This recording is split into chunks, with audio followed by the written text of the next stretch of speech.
In this lecture, let us see the relationship between aggression and various societal forms that are prevalent today. For example, the influence of pornography on aggression, then sexual assault on aggression, and also the media violence and aggression. To begin with, aggression can be defined as a set of behaviors that are likely to or have the potential to cause harm or intended to cause harm and are goal specific, according to the psychologist Berkowitz. So, from this definition, it is clear that aggression, even though the aggressive act did not actually result in harm of others, even if it has a potential to harm others, it is considered as aggression. For example, a person holding a fully loaded gun and carrying it with him in a crowded street, such a person certainly will be caught by the police and will be questioned, because the person is catching hold of a potentially harmful weapon, and that is also considered as aggression, even though the person did not fire at anyone. And similarly, Berkowitz's definition makes it clear that even if actual harm is not done, intended harm is also considered as aggression. That is, for example, if a person has fired at another friend, but he missed, even though there is no actual harm, but there is intention to harm the other person. So, even such acts are considered as aggressive acts, and in fact, they will be even punished for such kind of behavior. Now, coming to violence, violence is an intentional use of physical force or power, which can be again threatened or actual against a person or against a group or community, that either results or has a high likelihood of resulting in injury, death, psychological harm, or even maldevelopment and or deprivation. So, violence is a part of aggression, but aggression has much more to it. And today, if we see in the society, there are many reasons that result or that cause aggression, like for example, levels of poverty, then a kind of ethnic prejudices that are prevalent, inequality, discrimination, and availability of these violent weapons. For example, the easy availability of guns and other aggressive weapons. Apart from this, in today's society, there is easy access to aggressive promoting influences. For example, easy access to internet, easy access to several videos, and many kind of aggressive games that children play today. Apart from this, other factors are the physiological makeup of the individual. Sometimes there might be some chemical disturbances in the person which might result again in aggression. Apart from that, levels of progesterone also lead to aggression.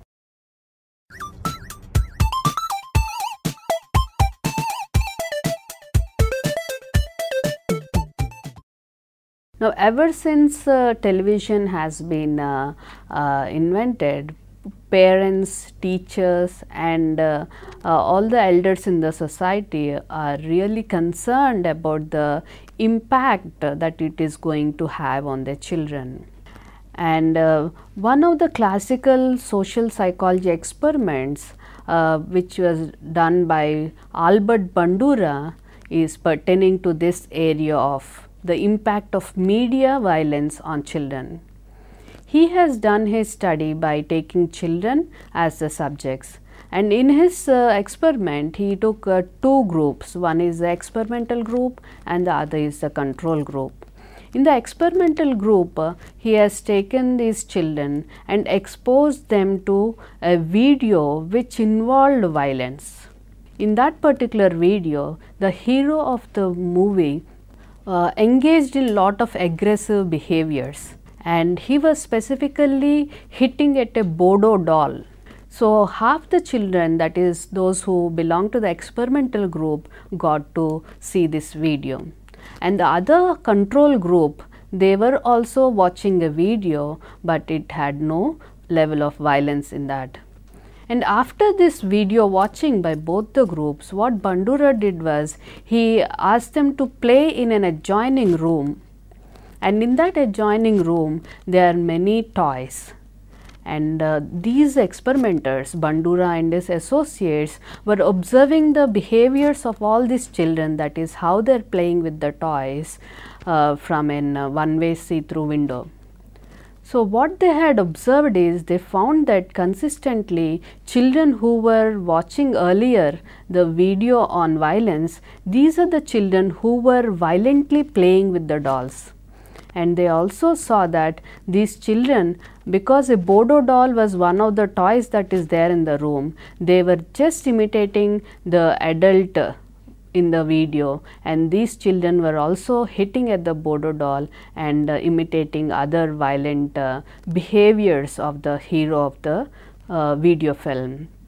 So, this research has really woken up many of the parents and teachers, and lot of debates went on regarding the impact of media on violence. And not only we have movies showing lot of violence today, and even cartoons, if we take time to observe, sit and observe what children are watching today, many of the cartoons have lot of violence. And even the famous Tom and Jerry cartoon has lot of violence in that, although it is humorous, but each and every episode is aimed either Tom trying to show aggression or ways of punishing Jerry, or Jerry trying to do the same with Tom. After Bandura's classical study on the effect of media on violence, there are several studies that were taken up by social psychologists. And in one of the study, you can see a graphical representation. Here the researchers have taken two groups, one group which has again watched a non-violent video group, and the other one is they have watched violent video game.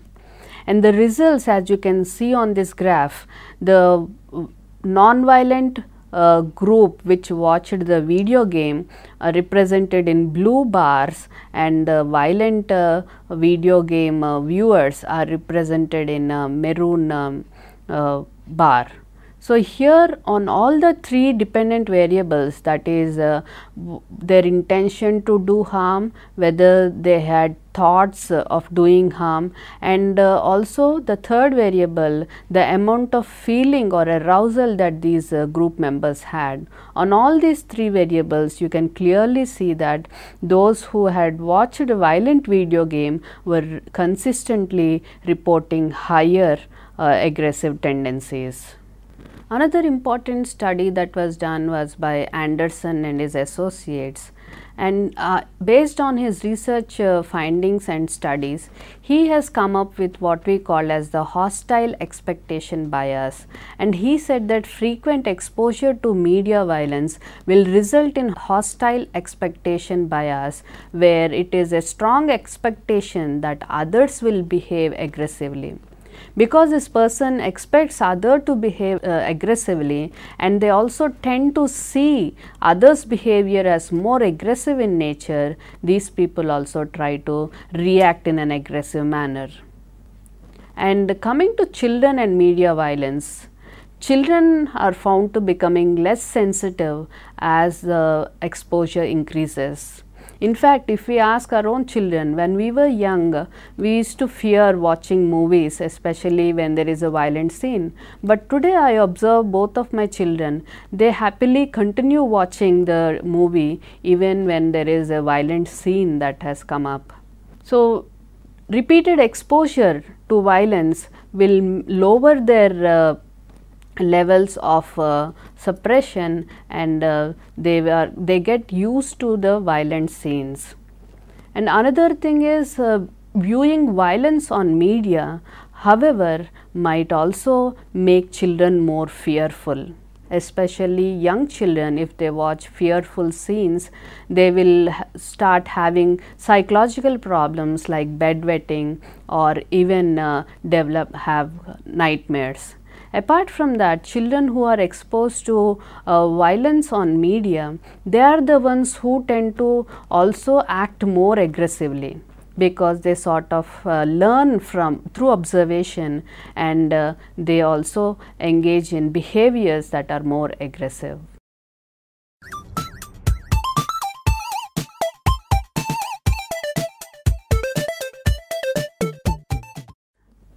Growing evidence suggests that a mixture of sex and violence can lead to dangerous consequences. And children who are exposed to such content will start behaving in a similar manner. And also, children who are exposed to pornographic movies or videos, they tend to learn newer ways of expressing or being aggressive. Apart from their earlier ones, these children try to copy the characters, and they try to learn newer ways and more dangerous ways of harming others. Apart from that, pornography generates a lot of arousal on the part of the person who has viewed that, and it leads to both positive as well as negative emotions. According to the excitation transfer theory, we know that when in a state of arousal, when something happens, then the person is likely to overreact to the situation than when that person is not exposed to an earlier emotion arousing situation. So, people who are viewing pornography, they are in an heightened arousal state, and any small irritation can blow them off. So, they are found to engage in more violent behaviors, and not only that, men who are more pornographic and watching such movies or videos, they tend to show lot of violence against women. Research evidence has proven this, and they are willing to commit more and more cruel acts against the opposite gender. And exposure to violent pornography seems to encourage adoption to cruel and unsympathetic behaviors and attitudes towards sexuality. So, sexuality is no longer in a positive direction, it will turn into a negative act and become aggressive in nature.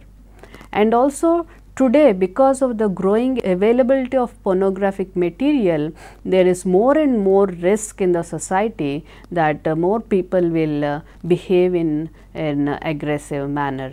So, internet service providers especially should take caution regarding the kind of content that they are showcasing, and strict measures need to be adopted in this regard.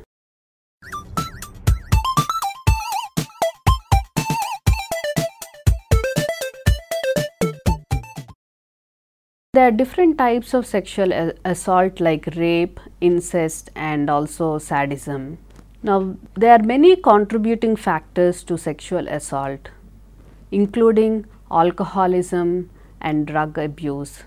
People under the effect of either alcoholism or drugs, they tend to engage in lot of sexual assault compared to a non-drinking group, according to research. And another reason why people involve themselves in sexual assault is because they are suffering from certain psychiatric disorders, like people who have hallucinations, people who have delusions. These are all the people who engage in sexual assaults. Apart from these unnatural causes, they might be even personality causes that result in sexual assault. Like people who themselves are exposed to lot of sexual violence during their childhood, they tend to behave in the same manner when they grew up. And also, if they are brought up in a very disturbing environment, like either the parents are divorced or the parents were frequently quarreling. If these children were brought up in an unsafe and unstable environment, then these people are found to be developing into ones who do lot of sexual assault. Apart from that, sadistic feelings and one more important personality trait, jealousy, seems to be actually making the person engage in a sexual assault, and jealousy that is resulted because they feel that the spouse or the girlfriend or boyfriend is not taking care of them or is not liking them but someone else. So, jealousy also results in sexual assault. And apart from that, one more misconception that especially some men have is that by engaging themselves in sexual assault or sexual aggressive behaviors, it sort of gives them power over women.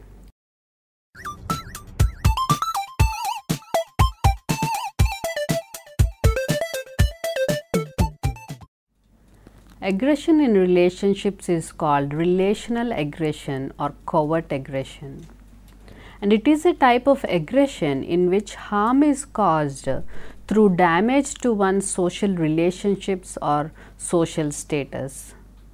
So, because of the actions of one person, if this person's social relationships are disrupted, then that is called social aggression in social relationships.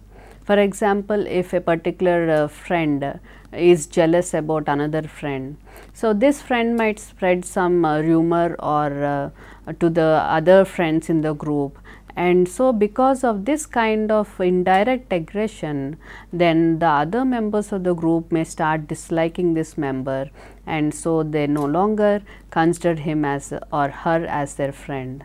So, all such kind of aggression comes under relational aggression. And relational aggression, lot of studies have been done in the area of adolescence, because amongst all age groups, it is the adolescents who are influenced by the peer group most. So, researchers conducted several studies on adolescents and the kind of relational aggression that is observed. And because adolescents view or value the peer group to a great extent, they give a lot to the peer group and they spend lot of time with the peer group either in school or outside school. So, there are many chances for showing relational aggression. And amongst the genders, lot of research has been done with girls. And actually there are different forms of aggression that can be used with respect to social relationships with a view to control or gain control of the group or to have some kind of sociometric status because of that kind of disturbance that is created by this person. So, for example, if they find that in their group one person is being dominant, so a person who feels that they have to do something or he or she has to do something to make this person bad or to see that he himself will rise in status in the group. That is, if he spreads some rumors or does something that is provocative and the present leader of the group misbehaves, then there is all chance that the other members of the group will no longer like that leader and might remove him, and in the place might install this person who in the first sense or in the first instance has created this kind of relational aggression. Such aggression is done with an aim to gain some kind of power and control. Now, let us go on to the next aspect, that is aggression in groups. Sometimes aggression is also directed to an individual by all the other members of the group. So, one individual will become the butt of jokes, and also they will be that one individual will be maltreated by all the members of the group. So, that is called as bullying. Bullying is a pattern of behavior in which one individual is chosen as the target or the scapegoat of repeated aggressions by one or more individuals is known as bullying. And bullying is on the increase today in the society. There are many cases of bullying, especially that are seen in schools, and today bullying has also spread to the workplace and in the area of sports. So, in bullying, it is a form of aggression in which aggression is directed primarily in one way. That is, a person who bullies is usually in a higher power status, and the one who is bullied is in a lower status. And so, the one who is bullied cannot again show back aggression in a direct form. So, usually bullying happens in one way.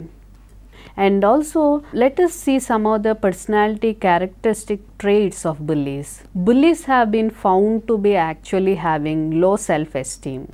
In order to cover their low self-esteem, in order to cover their insecure feelings, they try to show up as if they are bold, and they in fact even try to play a dominating kind of a role by bullying others.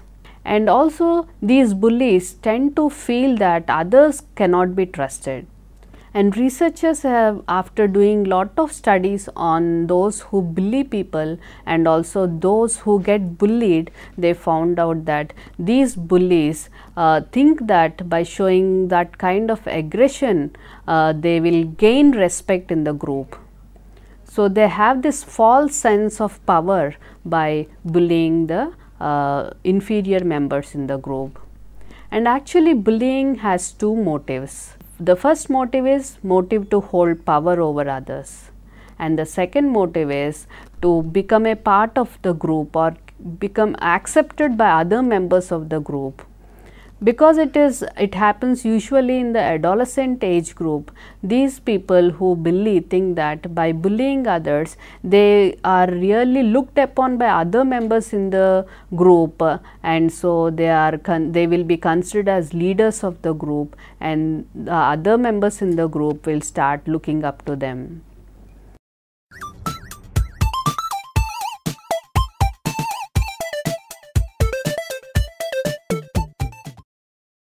Today sports are valued and lot of money is spent in sports, lot of competition is there in sports, and also lot of aggression is there in sports today.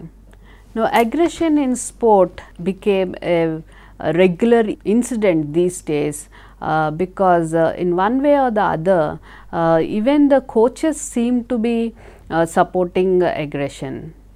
For example, in the movie Karate Kid, you might have seen that the other coach sort of encourages and makes it a point that all his students should really never give the opponent a chance. So, if they do not really show aggression and try to outwit the other member to the point of death, they get lot of punishment. Actually, aggression happens in sports because many sports people they mistake aggression for assertiveness. In sports, one need to be assertive. That is, they have to continue to be dominant, but they have to show it in a positive way by playing in a better manner. But unfortunately, they also include lot of aggressive behaviors, falsely thinking that it is assertive. Now, aggression in sports is much more intense in sports that involve close physical movements and close physical activity, like for example, in sports such as football, soccer or rugby. And even cricket, we see many times that the bowler and the batsman are standing very nearby, and there are many chances when the bowler or the batsman gets irritated or provoked, then they try to sort of do some kind of harm to the member of the other team who is very much nearby. So, sports activities that involve close physical contact with other members of the sports team, they seem to be having lot of aggressive reports.